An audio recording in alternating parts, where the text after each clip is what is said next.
Hi, good morning everybody. Today we want to discuss about a new chapter from history, chapter 10, India's contact with the outside world.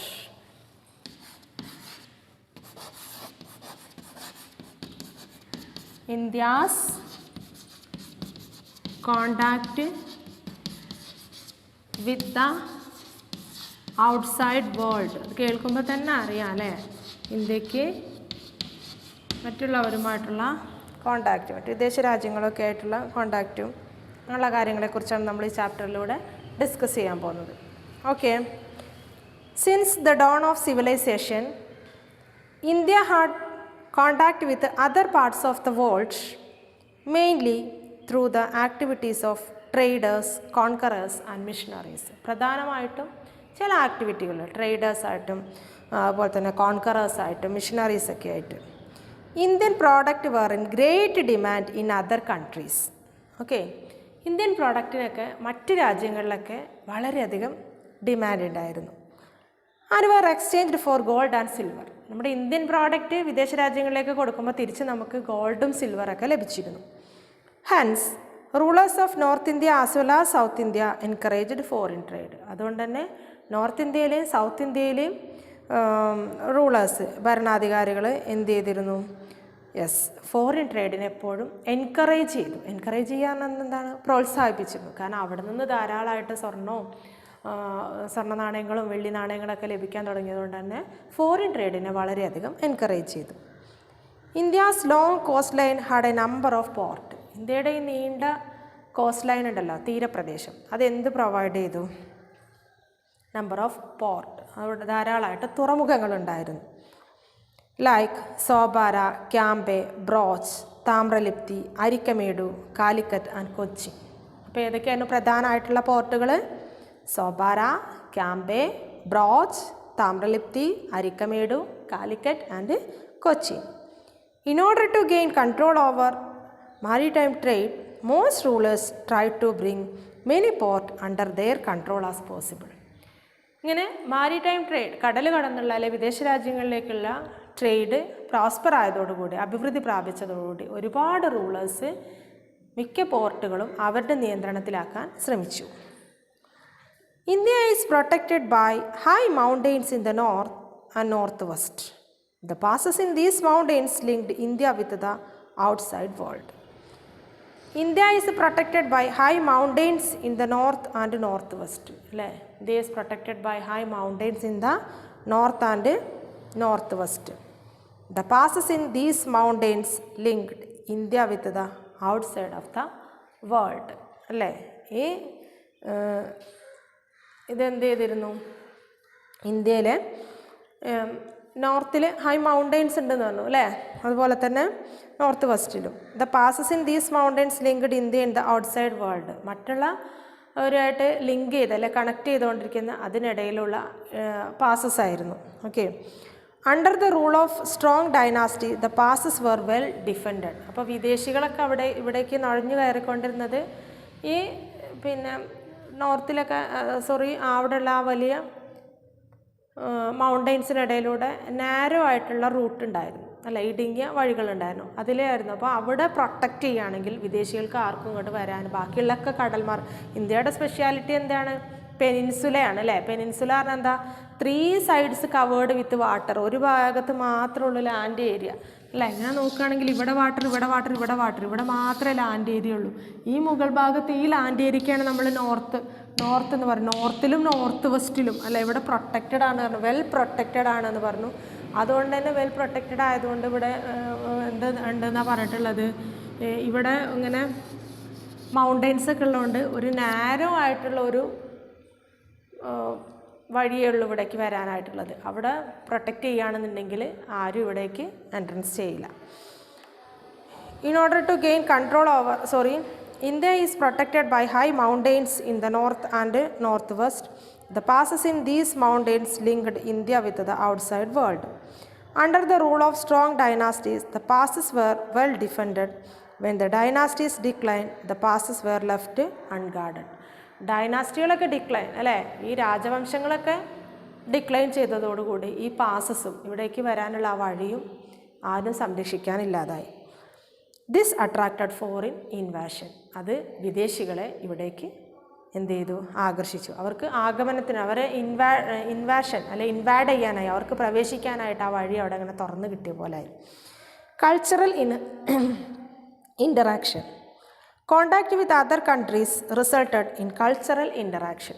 മറ്റ് രാജ്യങ്ങളുമായിട്ടുള്ള കോണ്ടാക്റ്റിലൂടെ നമ്മുടെ സംസ്കാരത്തിന് എന്താണ്, അതിലൊരു interaction ഉണ്ടായി അല്ലേ, മറ്റുള്ളവരുടേതും കൂടി മിക്സ് ചെയ്തിട്ടുള്ള ഒരു കൾച്ചറായിട്ട് ചേഞ്ച് ചെയ്തു. Foreigners who came to India brought their own customs. ഇന്ത്യയിലേക്ക് വരുന്ന വിദേശികളൊക്കെ അവർ വരുമ്പോൾ അവരുടെ കൂടെ അവരുടെ കസ്റ്റമും ഉണ്ടായിരുന്നു, ആചാരങ്ങളും ഉണ്ടായിരുന്നു അല്ലേ. And languages and art forms into India. അവരവരുടെ കസ്റ്റം, അവരുടെ ആചാരങ്ങൾ കൊണ്ടുവന്നു. ലാംഗ്വേജസ് എന്നാണ് അവരുടെ ഭാഷ കൊണ്ടുവന്നു. And also their art forms, കലാരൂപങ്ങളും ഇവിടേക്ക് കൊണ്ടുവന്നു. They were also influenced by Indian culture.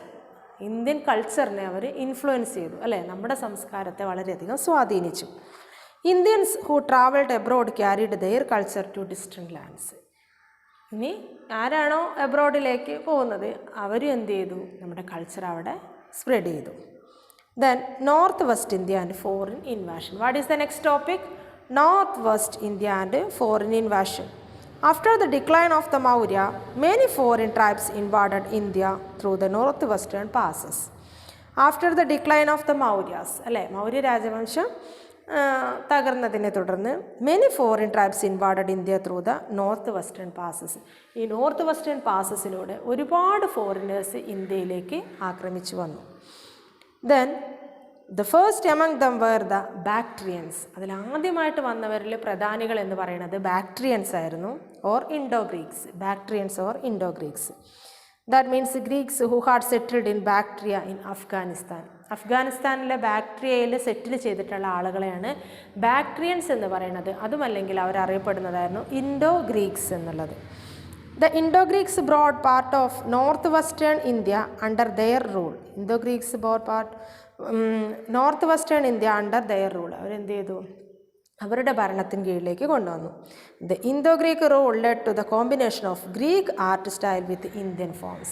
Indo ഗ്രീക്കുകൾ വന്നപ്പോൾ ഇവിടെ ഇന്ത്യൻ ഫോംസ് ആയിട്ട് ഗ്രീക്ക് ആർട്ട് സ്റ്റൈൽ അങ്ങോട്ട് മിക്സ് ചെയ്തു. Blending of or the combination of the Greek art style with Indian forms.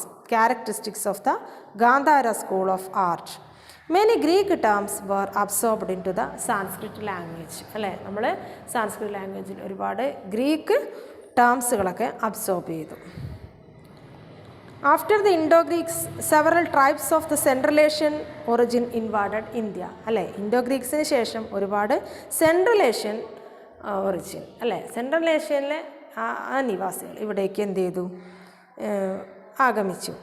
Among them were the Shagas, the Indo-Parthians and Kushanas. അവരിൽ famous ആയിട്ടുള്ളതായിരുന്നു ഷാഗാസ് ഉണ്ടായിരുന്നു, Parthians ഉണ്ടായിരുന്നു, Indo-Parthians ഉണ്ടായിരുന്നു, and Kushanas. According to some account, the Christian preacher Saint Thomas came to India during the reign of the Indo-Parthians. ഇൻഡോ-പാർത്തിയൻസിൻ്റെ ഭരണകാലത്തായിരുന്നു saint Thomas. നമ്മൾ saint Thomas എന്ന് പറയാറില്ലേ ക്രിസ്ത്യാനികളുടെ, അതിന് സെയിൻറ്റ് തോമസ് അല്ലേ, അദ്ദേഹം ഇവിടേക്ക് വന്നിട്ടുള്ളത് ഈ ഇന്തോ പാർത്തിയൻസ് ഭരണം നടത്തിയിട്ടുള്ള ആ സമയത്തായിരുന്നു. Okay, he spread Christianity in India. എന്തിനായിരുന്നു സെയിൻറ്റ് തോമസ് ഇവിടേക്ക് വന്നിട്ടുള്ളത്? യെസ്, ക്രിസ്ത്യാനിറ്റി സ്പ്രെഡ് ചെയ്യുന്നത്, ക്രിസ്തു മതം പ്രചരിപ്പിക്കുന്നതിന് വേണ്ടിയിട്ട്. The greatest Kushana ruler was Kanishka. Underline that. The greatest ആയിട്ടുള്ള ഒരു കുഷാന റൂളർ ഉണ്ടായിരുന്നു, അദ്ദേഹത്തിൻ്റെ പേരായിരുന്നു കനിഷ്കൻ. Okay, then his empire included Purushapura, that is in Peshawar, Mathura, Gorakhpur, Varanasi and some provinces of central Asia. Okay, his empire included Purushapura അല്ലേ, കനിഷ്കൻ്റെ എംപയർ ഇൻക്ലൂഡ് ചെയ്തിട്ടുള്ളത് പുരുഷപുര ഉണ്ടായിരുന്നു, Mathura, Gorakhpur, Varanasi and some provinces of central Asia.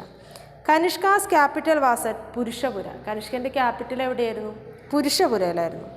Kanishka was influenced by Buddhism. കനിഷ്കനെ വളരെയധികം സ്വാധീനിച്ചിട്ടുള്ളതായിരുന്നു ബുദ്ധമതം.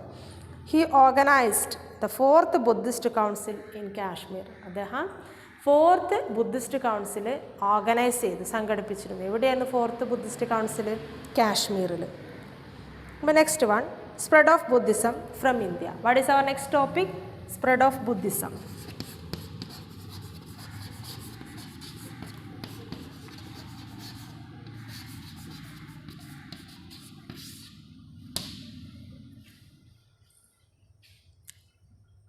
Okay, role of rulers. Some rulers like Ashoka and Kanishka sent Buddhist missionaries to different parts of India and also to foreign lands like Sri Lanka, China and Central Asia. Some rulers like Ashoka and Kanishka, അശോകനെയും കനിഷ്കനെയും പോലുള്ള ഭരണാധികാരികൾ sent Buddhist missionaries to different parts of India, ഇന്ത്യയുടെ പല ഭാഗങ്ങളിലേക്കും ബുദ്ധമത പ്രചാരകരെ send ചെയ്തിരുന്നു. And also foreign lands like Sri Lanka, China and central Asia, അതുപോലെ തന്നെയുള്ള ഫോറിൻ ലാൻഡ് അല്ലേ വിദേശ രാജ്യങ്ങളിലേക്ക്, ശ്രീലങ്കയും ചൈനയും അതുപോലെ തന്നെയുള്ള സെൻട്രൽ ഏഷ്യയിലേക്കൊക്കെ ഈ മതം പ്രചരിപ്പിക്കുന്നതിന് വേണ്ടിയിട്ട് മിഷണറീസ് പറഞ്ഞാൽ മതപ്രചരണം നടത്തുന്ന ആളുകളാണ്, അവരെ അയച്ചിരുന്നു. Buddhism acquired A large following in these region. Many Buddhist മൊണാസ്റ്ററീസ് and statues of the Buddha have been discovered in these regions. അതുകൊണ്ട് തന്നെ ബുദ്ധൻ്റെ സ്റ്റാച്യു അല്ലെ പ്രതിമകളൊക്കെ ഈ സ്ഥലങ്ങളിൽ നിന്ന് കാണപ്പെട്ടിട്ടുണ്ട് അല്ലെ കണ്ടെടുത്തിട്ടുണ്ട്. Of these perhaps the most famous were the huge rock cut statue of the Buddha at Bamiyan, that is in Afghanistan അല്ലേ. അതിൽ ഏറ്റവും പ്രധാനമായിട്ട് പറയാനുള്ളത് ബാമിയാനിലെ ഒരു ബുദ്ധ പ്രതിമയാണ്. ഓക്കെ, അതായത് റോക്കട്ട് സ്റ്റാച്യു ആണ്, കല്ലിൽ കൊത്തിയെടുത്തിട്ടുള്ളത്. These were unfortunately destroyed in 2001. പക്ഷേ 2001 എങ്ങനെയോ അത് ഡെസ്ട്രോയ് ആയി നശിച്ചു പോയിട്ടുണ്ടായിരുന്നു. Many scholars came to India to study the Buddhist scriptures അല്ലേ. ഒരുപാട് വിദേശികൾ ഇന്ത്യയിലേക്ക് വന്നിട്ടുണ്ട്. എന്തിനു വേണ്ടിയിട്ടായിരുന്നു അവർ വന്നിട്ടുണ്ടായിരുന്നത്? ബുദ്ധിസ്റ്റ് സ്ക്രിപ്റ്റ് അല്ലേ, ബുദ്ധമതത്തിൻ്റെ രചനകളൊക്കെ എന്തൊക്കെയാണെന്നുള്ളത് വായിച്ച് മനസ്സിലാക്കി അതിൽ താല്പര്യം തോന്നി അതിനെക്കുറിച്ച് കൂടുതൽ അറിയുന്നതിന് വേണ്ടിയിട്ടാണ് അവരിവിടേക്ക് വന്നിട്ടുള്ളത്. During Kanishka's reign, Buddhist had split into two major sects. Kanishka's reign, that means Kanishka's ruling time, here is Buddhism split in two. What are the two?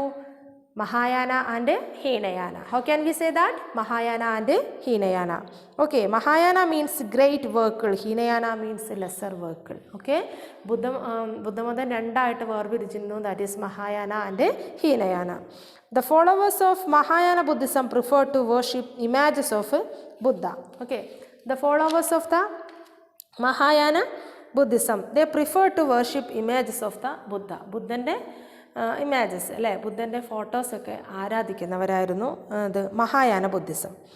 Rather than worshipping the Buddha through symbols, they also introduced new ideas of Bodhisattva. അവരൊരുപാട് symbols. Listen here, the followers of Mahayana Buddhism prefer to worship images of Buddha rather than worshipping the Buddha through symbols. They also introduced new ideas about Bodhisattva. അവരെന്ത് ചെയ്തു? പുതിയ ഐഡിയാസൊക്കെ ബോധിസത്വത്തെ കുറിച്ച് പുതിയ ഐഡിയാസൊക്കെ പ്രചരിപ്പിച്ചിരുന്നു. Earlier, the forms of Gautama Buddha took in his previous birth were called Bodhisattva. അല്ലേ, ഗൗതമ ബുദ്ധ അദ്ദേഹത്തിൻ്റെ previous birth എന്ത് പേരിലാണ് അറിയപ്പെട്ടിട്ടുണ്ടായിരുന്നത്? ബോധിസത്ത എന്നായിരുന്നു. According to Mahayana Buddhism, Bodhisattva lived even after the Buddha. പക്ഷേ ബോധിസത്തയ്ക്ക് ആദ്യം പറഞ്ഞിരുന്നത് എന്തായിരുന്നു? മുജ്ജന്മങ്ങളെക്കുറിച്ചുള്ളതായിരുന്നു അല്ലേ, പ്രീവിയസ് ബർത്തിനെ കുറിച്ച്. പക്ഷെ ഇപ്പോൾ ബോധിസത്വയൊക്കെ രൂപാന്തരം പ്രാപിച്ച് ആഫ്റ്റർ ഡെത്തായി മാറി അല്ലേ. Mahayana Buddhism, Bodhisattva lived even after the Buddha. They were divine beings that had attained enlightenment but voluntarily went through many births to help others to attain nirvana. Bodhisattva were worshipped. Listen, they were divine beings that had attained enlightenment but voluntarily went through many births to help others to attain nirvana. മോക്ഷം പ്രാപിക്കണമെന്നുണ്ടെങ്കിൽ നമുക്കറിയാം, നമ്മൾ previous ചാപ്റ്ററിലൊക്കെ discuss ചെയ്തിട്ടുള്ളതാണ്. ഒരാൾ ജനിക്കും, മരിച്ചു കഴിയും, മരിക്കുമ്പോൾ വീണ്ടും മറ്റൊരു ലിവിങ് ഫോമായിട്ട് വേറൊരു ജീവിയായിട്ട് ജനിക്കും, പിന്നെയും മരിക്കും. അങ്ങനെ ഒരു റീസൈക്ലിംഗ് ആയിട്ടുള്ളത്. എന്നാണോ മോക്ഷം ലഭിക്കുന്നത്, ആത്മാവിന് മോക്ഷം ലഭിക്കുന്നത്, ആ ഒരു ഇതിലേക്ക് എത്തിച്ചേരുന്നത്. അപ്പോൾ അത് തന്നെയാണ് അവിടെ പറഞ്ഞത്. They were divine beings that had attained enlightenment but voluntary went through many birth to help others to attain നിർവ്വാണം പ്രാപിക്കണം എന്നുണ്ടെങ്കിൽ, മരണമടഞ്ഞിട്ടുണ്ടെങ്കിൽ വീണ്ടും പുതിയ ലിവിങ് ഫോമായിട്ട് ജനിച്ച് മരിക്കുക അങ്ങനെയുള്ളൊരു ഇതിലേക്ക് വരണം. Bodhisattva were worshipped. Then Kanishka promoted Mahayana Buddhism by putting up statues of Buddha in public places and building monasteries. Kanishka promoted Mahayana Buddhism. Kanishka എന്താണ്? മഹായാന ബുദ്ധിസം പ്രൊമോട്ട് ചെയ്തിട്ടുണ്ട് അല്ലേ? മഹായാന ബുദ്ധിസത്തെ പ്രോത്സാഹിപ്പിച്ച് അല്ല പ്രചരിപ്പിച്ചിട്ടുണ്ടായിരുന്നു. By putting up statues of the Buddha in public places and building monasteries അല്ലേ? അദ്ദേഹം എന്താണ്? മൊണാസ്റ്ററികളൊക്കെ ബിൽഡപ്പ് ചെയ്തു. പബ്ലിക് പ്ലേസസിലൊക്കെ ബുദ്ധൻ്റെ സ്റ്റാച്യു പ്രതിമകളൊക്കെ വെച്ച്. അങ്ങനെയാണ് ബുദ്ധൻ്റെ ആരാധന അല്ലെ, ബുദ്ധനെ ആരാധിച്ചിരുന്നു. അദ്ദേഹം അത് എക്സ്പ്രസ് ചെയ്തത് പ്രതിമകളൊക്കെ സ്ഥാപിച്ചുകൊണ്ടും അതുപോലെ തന്നെ മൊണാസ്റ്ററീസ് അല്ലേ, വിഹാരങ്ങളൊക്കെ വെച്ചുകൊണ്ടുമായിരുന്നു. Next one, role of trade and silk route. Chinese trade in silk. Firstly, we want to discuss about Chinese trade in silk.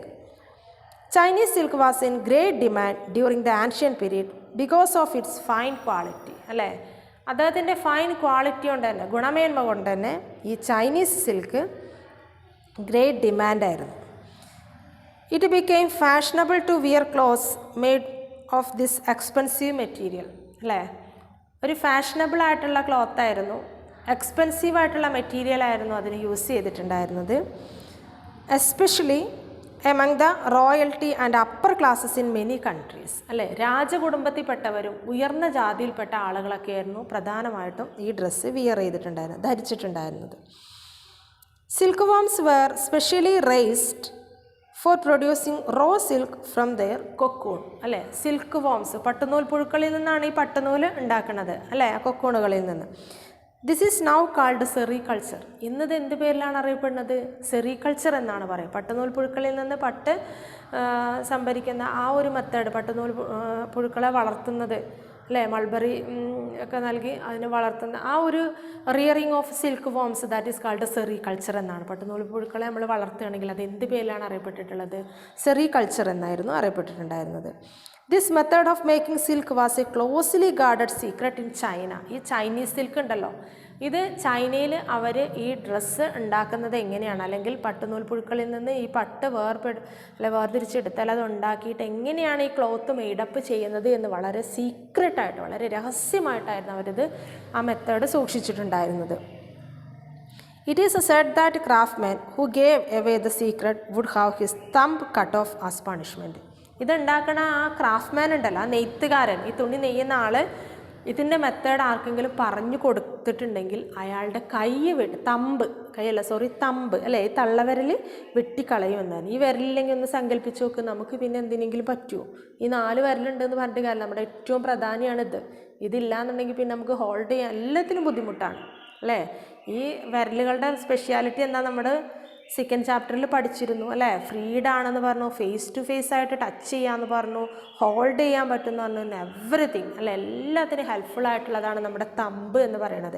അപ്പോൾ ഈ സീക്രട്ട് എന്ത് സീക്രട്ടാണ്, എങ്ങനെയാണ് പട്ട് വസ്ത്രങ്ങൾ നെയ്തെടുക്കുന്നത് എന്ന് ആ ക്രാഫ്റ്റ്മാൻ പറയുകയാണെങ്കിൽ അല്ലേ, ആ വസ്ത്രം നെയ്തെടുക്കുന്ന നെയ്ത്തുകാരൻ പറയുകയാണെങ്കിൽ അയാളുടെ തമ്പ് കട്ട് ചെയ്ത് കളയായിരുന്നു. That is the punishment. Okay, next one, the silk route. The land route along which Chinese silk was transported to the Mediterranean region and Rome became famous as the Silk Route. Silk Route ആയിട്ട് famous ആയിട്ടുള്ളത് Mediterranean റീജിയനായിട്ടുള്ള റോമോ. This route passed through some of the world's most difficult terrain such as cold and barren desert. ഇനി ഈ silk റൂട്ടിൻ്റെ speciality എന്താണെന്ന് ചോദിക്കുകയാണെങ്കിൽ വളരെ ഡിഫിക്കൽട്ടായിട്ടുള്ള terrain, അവിടേക്കുള്ള ആ വഴി എന്ന് പറഞ്ഞാൽ വളരെ ബുദ്ധിമുട്ടേറിയിട്ടുള്ള ഏരിയ ആയിരുന്നു. ഡിഫിക്കൽട്ടായിട്ടുള്ള ടെറൈനാണ്, ഭൂപ്രദേശം വളരെ ഡിഫിക്കൽട്ടായിരുന്നു. Then cold and barren desert എന്ന് പറഞ്ഞു അല്ലേ. എന്താണുള്ളത്? നല്ല തണുപ്പേറിയ അതുപോലെ തന്നെ തരിശായിട്ടുള്ള അതുപോലെയുള്ള ഡെസേർട്ടുകളായിരുന്നു, അങ്ങനെയുള്ള മരുഭൂമികളായിരുന്നു എന്ന് പറഞ്ഞു. Rugged mountain passes and dense ജംഗിൾസിലെ കുത്തനെയായിട്ടുള്ള പർവ്വതനിരകളൊക്കെ ഉണ്ടായിരുന്നു, അതിനിടയിലൂടെയും ഡെൻസ് ജംഗിൾസിലെ കടുത്ത കാടിൻ്റെ ഉള്ളിലൂടെയൊക്കെ നമുക്കറിയാം വന്യമൃഗങ്ങളൊക്കെ ഉണ്ടാവും അല്ലേ. അങ്ങനെയൊക്കെയുള്ള ആ റൂട്ട് എന്ന് പറയുമ്പോൾ തന്നെ വെരി ഡിഫിക്കൽട്ടായിട്ടുള്ളതായിരുന്നു. Individual traders usually did not travel the entire distance. Individual traders അല്ലേ, ഓരോ വ്യക്തികൾ ഇങ്ങനെ കച്ചവടം നടത്തുന്നതാണ്, അവരൊന്നും ഒരിക്കലും ഇത്രയും ദൂരം ഇതിലൂടെ ഒറ്റയ്ക്കൊന്നും യാത്രയില്ല. ഒരുപക്ഷെ അവിടെ റോബേഴ്സ് ഉണ്ടായിരിക്കും, മോഷ്ടാക്കൾ ഉണ്ടായിരിക്കും, അതല്ലെങ്കിൽ അനിമൽസ് ഉണ്ടായിരിക്കും. പിന്നെ ഇങ്ങനെ ഡിഫിക്കൽട്ടായിട്ടുള്ള ഏരിയയിലൂടെ ഒറ്റയ്ക്ക് യാത്ര ചെയ്യുക എന്ന് പറയുന്നത് വളരെ ഫിയർഫുള്ളാണ് അല്ലേ, ഭയാനകമായിട്ടുള്ള കാര്യമാണ്. But goods changed hands at trading point. അപ്പോൾ ഇത്രയും ദൂരം ഒറ്റയ്ക്ക് യാത്ര ചെയ്യാൻ ഭയമായതുകൊണ്ട് അവരെന്താണ്, അവർ ഓരോ ട്രേഡിംഗ് പോയിന്റ് വെച്ചിട്ടുണ്ട്. ഇപ്പോൾ ഫോർ എക്സാമ്പിൾ, ഇപ്പോൾ നമുക്ക് നമ്മുടെ ഒരു എക്സാമ്പിൾ പറയുകയാണ്. അപ്പോൾ നമുക്ക് നിലമ്പൂർ വരെയാണ് എത്തേണ്ടതെന്ന് വിചാരിക്കുക. സപ്പോസ് ഒരു ചെറിയൊരു എക്സാമ്പിളാണ്. അപ്പോൾ നമ്മൾ ആദ്യം ഇവിടുന്ന് ഇന്ന് നിലമ്പൂർ വരെ പോകാനായിട്ട് നമുക്ക് ബുദ്ധിമുട്ടാണ് എന്നുണ്ടെങ്കിൽ നമ്മൾ എന്ത് ചെയ്യുന്നുണ്ട്, ആദ്യം നമ്മൾ പറയുകയാണ് ഞാൻ വളവ് വരെ എന്താണ് എൻ്റെ കയ്യിലുള്ള സാധനം എന്ന് വെച്ചാൽ അത് അവിടെ എത്തിക്കാമെന്ന് പറഞ്ഞു. അപ്പോൾ അതൊരു ട്രേഡിംഗ് പോയിൻ്റായി. പിന്നെ വളവ് തൊട്ടിട്ട് മുതിരി വരെ അടുത്ത ആൾ നിൽക്കും. പിന്നെ മുതിരിയിൽ നിന്ന് മുക്കട്ട വരെ ഒരാൾ, പിന്നെ മുക്കട്ടയിൽ നിന്ന് ചന്തക്കുന്ന് വരെ, ചന്തക്കുന്ന് നിന്ന് പിന്നെ നിലമ്പൂരേക്ക് എന്ന് പറയാം. അപ്പോൾ എന്താണ്, ഒരാൾക്ക് ഫുള്ള് ദൂരം പോകേണ്ടി വന്നില്ല. ആദ്യത്തെ ആൾക്ക് എന്താണ്, ഇവിടെ നിന്ന് വളവ് വരെ പോയാൽ മതി, അയാൾ ഫ്രീ ആയി. പിന്നെ വളവിൽ നിന്ന് ആൾക്ക് മുതിരി വരെ പോയാൽ മതി, മുതിരി കഴിഞ്ഞാൽ അയാൾ ഫ്രീ ആയി. പിന്നെ അടുത്ത ആൾക്ക് അടുത്ത. മനസ്സിലാവുന്നുണ്ടോ? അതുപോലെയാണ് ഇവർ എന്താണ് ഓരോ ട്രേഡിംഗ് പോയിന്റ് സെലക്ട് ചെയ്തിട്ട് ആണ് പോയിട്ടുണ്ടായിരുന്നത്. Then here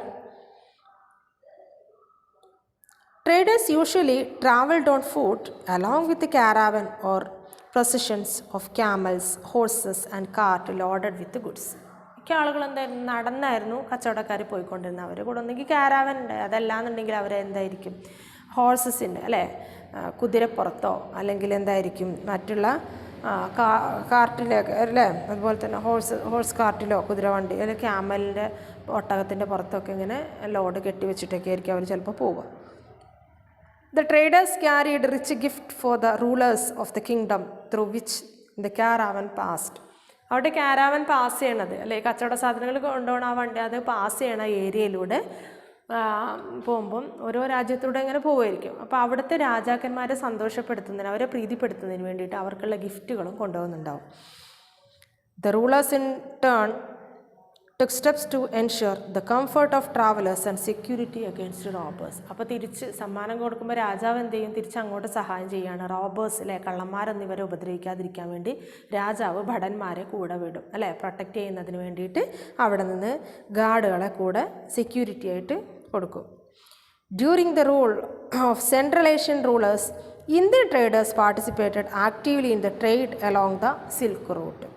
during the role of the central Asian rulers അല്ലേ, സെൻട്രൽ ഏഷ്യൻ റൂളേഴ്സിൻ്റെ ഭരണകാലത്ത് Indian traders participated actively in the trade along the silk Route. Indian traders എന്താണ് ആക്റ്റീവായിട്ട് സിൽക്ക് റൂട്ടിൽ പാർട്ടിസിപ്പേറ്റ് ചെയ്തിരുന്നു അല്ലേ. ഇന്ത്യൻ ട്രേഡേഴ്സ് സിൽക്ക് റൂട്ട് വളരെയധികം ഉപയോഗിച്ചിരുന്നു, അല്ലെങ്കിൽ അവർ ആ റൂട്ടിലൂടെ കച്ചവടം നടത്തിയിരുന്നു. Then at this time a branch of the route extended down to the seaport of the Barbaricum at the mouth of the Indus.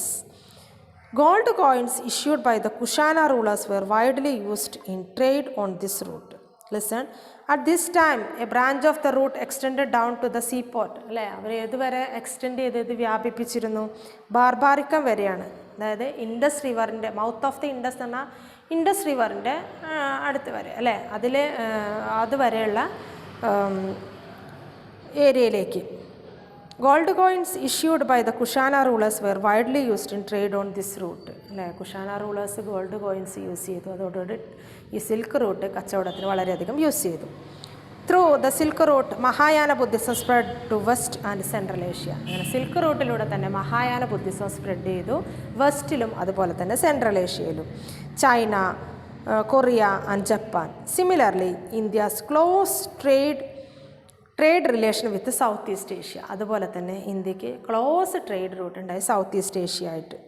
Then here it led to the spread of Buddhism to that region. Theravada, a type of older Hinayana form of Buddhism, became more popular in South East Asia. Okay, South East ഏഷ്യയിൽ തേരാവത അല്ലേ, that is the older type of older Hinayana form of Buddhism അല്ലേ. Theravada, a type of older Hinayana form of Buddhism became more popular in the South East Asia. South east ഏഷ്യയിൽ famous ആയിട്ടുള്ളത് ഒരു older type Hinayana ബുദ്ധിസമാണ്, that is called Theravada. Okay, next one role of Buddhist monks ആണ്. Monk അല്ലേ, ബുദ്ധ സന്യാസികളെ കുറിച്ചാണ്. The Buddhist sangha played a very important role in the spread of Buddhism. Buddhism പ്രചരിപ്പിക്കുന്നതിൽ ഈ ബുദ്ധമത സംഘങ്ങൾക്ക്, ബുദ്ധിസ്റ്റ് സംഘ നല്ലൊരു പങ്ക് തന്നെ ഉണ്ടായിരുന്നു. ദ മെമ്പേഴ്സ് ഓഫ് ദ സംഘ travelled great distance within and outside India to spread their religion. രാജ്യത്തിനകത്തും പുറത്തും അല്ലേ ബുദ്ധമതം പ്രചരിപ്പിക്കുന്നതിന് വേണ്ടിയിട്ട് അവർ പോയിരുന്നു. ദ മെമ്പേഴ്സ് ഓഫ് ദ സംഘ ട്രാവൽഡ് ഗ്രേറ്റ് ഡിസ്റ്റൻസസ്. ദൂര സ്ഥലങ്ങളിലേക്കൊക്കെ ഈ സംഘത്തിലെ മെമ്പേഴ്സ് യാത്ര ചെയ്തിരുന്നു. എന്തിനു വേണ്ടിയിട്ടാണ് അവരിങ്ങനെ ട്രാവൽ ചെയ്തത്? They want to spread their religious beliefs. Okay. The Buddhist who were not members of the sangha were called upasaka. അല്ലേ, സംഘയിൽ മെമ്പേഴ്സ് അല്ലാത്ത ബുദ്ധിസ്റ്റുകൾ ഉണ്ടായിരുന്നു. അവരെന്ത് പേരിലാണ് അറിയപ്പെട്ടത്? Upasakas. Then although they did not travel like the monks, they played an active role in spreading the message of Buddhism in their own localities. അവരെന്താണ്, ഈ മങ്സിനെ പോലെ ദൂര സ്ഥലങ്ങളിലൊക്കെ പോയിട്ട് ബുദ്ധമതം പ്രചരിപ്പിക്കാൻ കഴിയില്ല എന്നുണ്ടെങ്കിൽ ആ ലൊക്കാലിറ്റിയിൽ അല്ലെ ആ നിയറസ്റ്റ് പ്ലേസിലുള്ള എല്ലായിടത്തും മതം പ്രചരിപ്പിക്കുന്നതിൽ വളരെയധികം ഹെൽപ്ഫുള്ളായിരുന്നു. എന്ന് പറഞ്ഞിട്ടുണ്ടെങ്കിൽ ഏത് വിധത്തിലും ബുദ്ധിസം സ്പ്രെഡ് ചെയ്യുന്നതിൽ ഹെൽപ്ഫുൾ ആവുക. Okay, it is the role of Buddhist monks. Is it clear? Then we want to discuss about role of universities. What is the next topic? Role of university. University means സർവകലാശാലകളുടെ പങ്ക് എന്താണെന്നുള്ളത്. The Buddhist viharas were centers of education. അല്ലേ, Buddhist വിഹാര എന്ന് പറഞ്ഞിട്ടുണ്ടെങ്കിൽ centre of education ആണ്. Then some like one Nalanda attracted students from distant lands. ദൂര സ്ഥലങ്ങളിൽ നിന്നുള്ള സ്റ്റുഡൻസിലെ പോലും അട്രാക്റ്റ് ചെയ്തിട്ടുള്ളതായിരുന്നു Nalanda university. Nalanda attain fame as a university in the 7th century AD. അല്ലേ, 7th century AD ഏറ്റവും ഫേമസ് ആയിട്ടുള്ള യൂണിവേഴ്സിറ്റി ആയിരുന്നു നളന്ദ യൂണിവേഴ്സിറ്റി എന്ന് പറയുന്നത്. അതുകൊണ്ട് തന്നെ അത് അട്രാക്റ്റ് ചെയ്തിരുന്നു എല്ലാവരെയും.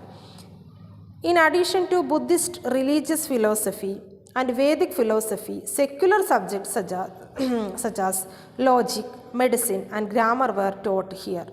In addition to Buddhist religious philosophy, അല്ലേ, ബുദ്ധമത ഗ്രന്ഥത്തിന് പുറമെ മറ്റൊന്നും കൂടി അല്ലേ, വേദിക് ഫിലോസഫിയും സെക്യുലർ സബ്ജക്ട്സും അതുപോലെ ലോജിക്, മെഡിസിൻ, ഗ്രാമർ അങ്ങനെയുള്ളതും ഇവിടെ പഠിപ്പിച്ചിരുന്നു. The medicine and grammar were taught here. The standard of education was high and admission was not easy. അവിടുത്തെ സ്റ്റാൻഡേർഡ് ഓഫ് എഡ്യൂക്കേഷൻ്റെ സ്റ്റാൻഡേർഡ് എന്ന് പറയുന്നത് ഹൈ ആണ്. അവിടെ അഡ്മിഷൻ കിട്ടുക എന്ന് പറയുന്നത് തന്നെ വെരി ഡിഫിക്കൽട്ടാണ്. അത്രയും എക്സ്പേർട്ട് ആയിട്ടുള്ളവർക്ക് അല്ലേ അവിടെ അഡ്മിഷൻ ലഭിച്ചിട്ടുണ്ടായിരുന്നുള്ളൂ. Then the standard of education was high and admission was not easy. The teachers were expert in their subject. ഇവിടെ പഠിപ്പിക്കുന്ന ടീച്ചേഴ്സ് എന്ന് പറഞ്ഞിട്ടുണ്ടെങ്കിൽ അവരുടെ സബ്ജക്റ്റിൽ വെൽ എക്സ്പേർട്ട് ആയിട്ടുള്ള ഏത് കാര്യത്തെക്കുറിച്ച് ചോദിച്ചിട്ടുണ്ടെങ്കിലും വളരെ കറക്റ്റായിട്ട് അല്ലെങ്കിൽ അതിൽ നല്ല നോളജുള്ള ആളുകളായിരുന്നു. Then I Sing, a Chinese traveler to India, wrote in detail about the life of monks at Nalanda. അല്ലേ, ഐ സിങ് ചൈനീസ് ട്രാവലറാണ്. He wrote details about the monks at Nalanda. അല്ലേ, നളന്ദ യൂണിവേഴ്സിറ്റിയിലുള്ള മങ്സിനെ കുറിച്ച് വളരെ ഡീറ്റെയിൽഡായിട്ട് അദ്ദേഹത്തിൻ്റെ ട്രാവലേഴ്സ് അക്കൗണ്ടിൽ അദ്ദേഹം കുറിച്ചിട്ടുണ്ട്. The foreign students who studied at Indian Vihara went back to their own land and spread Buddhism. അല്ലേ, അവർ തിരിച്ച് അവരുടെ ഫോറിൻ സ്റ്റുഡൻസൊക്കെ ഇവിടെ വന്ന് പഠനം നടത്തി തിരിച്ചു പോണ സമയത്ത് അവരെന്ത് ചെയ്യുന്നുണ്ട്, ഈ കൾച്ചറും കൂടി കൊണ്ടുപോകുന്നുണ്ട്. അത് അവർ അവരുടെ നാട്ടിലെത്തിയിട്ട് അവിടെ കൂടി സ്പ്രെഡ് ചെയ്തിട്ടുണ്ടായിരുന്നു. ഓക്കെ, അവിടെ പ്രചരിപ്പിച്ചിട്ടുണ്ടായിരുന്നു. Then role of Chinese pilgrim. അല്ലേ, ചൈനീസ് പിൽഗ്രിമിൻ്റെ പങ്ക് എന്താണ് എന്നുള്ളതാണ്. Here is two Chinese pilgrims, that is Mahayana and Hinayana. Buddhism acquired a large following in China. Many Chinese Buddhist pilgrims traveled to India to visit Buddhist shrine. അല്ലേ, ഈ ബുദ്ധമത കേന്ദ്രങ്ങളൊക്കെ visit ചെയ്യുന്നതിന് വേണ്ടിയിട്ടാണ് ചൈനീസ് ട്രാവലേഴ്സ് ബുദ്ധമതത്തിൽ അട്രാക്റ്റഡ് ആയിട്ട് ബുദ്ധമതത്തെക്കുറിച്ച് കൂടുതൽ അറിയുന്നതിന് വേണ്ടിയിട്ടാണ് അവരിവിടെ എത്തിച്ചേർന്നിട്ടുള്ളത്. Some of them like Fahien, Hiuen Tsang, Itsing were scholars. അതിൽ പ്രധാനപ്പെട്ട ചില ആളുകളാണ് Fahien, Hiuen Tsang, Itsing etcetera. Then here they visited India to study Buddhist texts at the place of their origin to carry them to China. അവർ ഇവിടേക്ക് വരുന്നത് എന്തായിരുന്നു, അവരെ ബുദ്ധമത ത്തെക്കുറിച്ച് കൂടുതൽ അറിയുന്നതിനും അവരുടെ നാട്ടിൽ ചെന്നിട്ട് അത് പ്രചരിപ്പിക്കുന്നത്, അത് ട്രാൻസ്ലേറ്റ് ചെയ്ത് എല്ലാവർക്കും മനസ്സിലാകുന്ന ലാംഗ്വേജസിലേക്ക് ചേഞ്ച് ചെയ്ത് പറഞ്ഞു കൊടുക്കുന്നതിന് വേണ്ടിയിട്ടാണ്. Okay, all of you listen here. Role of Chinese pilgrim, it is not over. We explained later. Today we discussed our 10th chapter, not completed. India's contact with the outside world, spread Buddhism from India, what is the importance of Buddhism, and so many things here we discussed. Okay, on the basis of we understood many more matters. All of you should read your textbook very carefully. At the same time, you want to find the important question answers from the textbook. In every chapter I already given the question answers, but firstly you want to try how to find the question answers, otherwise you have no improvement. Okay, and also want to read your textbook very carefully. All of you should read your textbook minimum 3 times. That is minimum, not in maximum. Minimum 3 times. At the same time you want to study everything. Okay, to be continued on next class. Thank you, children.